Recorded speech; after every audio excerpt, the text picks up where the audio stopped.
পীর সাহেব চরমোনাই তার লক্ষ লক্ষ মুরিদ তারা সবাই হাত পাখার পক্ষে আছে। আপনারা ইনশাল্লাহ হাত পাখার পক্ষে থাকবেন।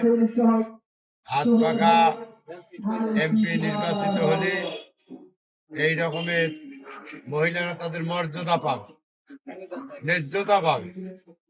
মহিলারা কোনো সময় কোনো হুমকির সম্মুখীন হবে না। মহিলারা কোনো সময় কোনো অন্যায় আচরণের শিকার হবে না। মহিলাদের ন্যায্য অধিকার তাদের ফিরিয়ে দিতে হবে, ফিরিয়ে দেয়া হবে।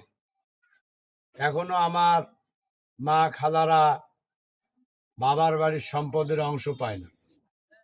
আমরা এখনো যে বাড়িতে বাস করি দেখা যায় যে আমার বাপের নাম আছে, আমার ফুফুরও নাম আছে। এটা কোনো শরীয়তের কথা নয়।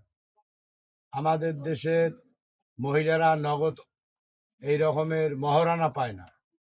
আমাদের দেশের মা বোনদের শিক্ষিত করা হয়, বিয়ে দেওয়ার সময় যৌতুক ছাড়া তাদের বিবাহ হয় না। আমাদের মা বোনদের বিভিন্নভাবে এই রকমের বুলিং এর শিকার হতে হয়, অন্যায় আচরণের শিকার হতে হয়, ইফটিজিং এর শিকার হতে হয়। ইনশাআল্লাহ ইসলামী আন্দোলন যদি ক্ষমতায় আসে তাহলে এই জাতীয় কোনো কিছু হবে না। আপনারা আপনাদের ন্যায্য অধিকার পাবেন, মর্যাদা পাবেন এবং সংসার জীবনে, সামাজিক জীবনে, রাষ্ট্রীয় জীবনে আপনারা সুখ ও শান্তিময় জীবন গঠন করতে পারবেন। সুতরাং আপনারা হাত পাখার পক্ষে থাকবেন, কারণ কোরআনের বিধান প্রতিষ্ঠায় পুরুষের সাথে সাথে মহিলাদেরও দায়িত্ব আছে। আল্লাহ নবী যুদ্ধের ময়দানে গেছেন, সাথে তার স্ত্রীরাও গেছেন।